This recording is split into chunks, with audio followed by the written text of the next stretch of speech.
In today's video, I'm going to teach you how to set up trailing stop loss TradingView. We'll walk through the entire process from opening the trading panel to confirming your order. And I'll add a few practical tips so you understand what each choice does and why it matters. Start on any TradingView chart. With your chart open, scroll down to reveal the trading panel at the bottom of the screen, then click it. The trading panel is where TradingView connects to supported brokers and lets you place live trades directly from the chart. Next, connect your broker. You'll see a list of available providers such as AMP, Oanda, Tradovate, and Forex.com, among others. Choose your broker and log into your account through the secure prompt that appears. If your broker is supported, you'll be connected and ready to trade right from TradingView. If you're new to trailing stops, this is also a good place to get comfortable with the workflow before using real capital. Now place an order. On your chart or in the order ticket, click Buy if you want to go long or Sell if you want to go short. This opens the order window.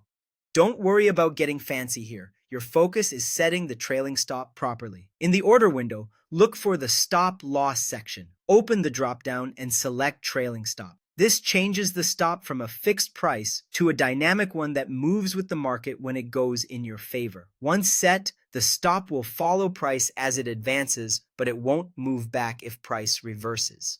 For long positions, it trails upward. For short positions, it trails downward. Set your trailing distance. You can define it in pips, a specific price amount, a percentage of price, or a currency amount. For example, if you choose a trail of 20 pips on a Forex pair, every time price moves up, your stop will automatically ratchet higher by that distance, locking in more of the move. If price pulls back, the stop stays at its most recently adjusted level. Pick units that match your market. Pips for Forex, price or percent for stocks and futures, and currency amount if you prefer thinking in account risk. A practical tip is to align the distance with typical volatility. Too tight and you'll get shaken out. Too wide and you might give back profits unnecessarily.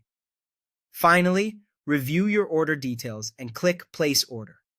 After it's submitted, you'll see the position and the trailing stop on your chart, and you can edit the distance later if needed. That's all there is to setting up a trailing stop in TradingView.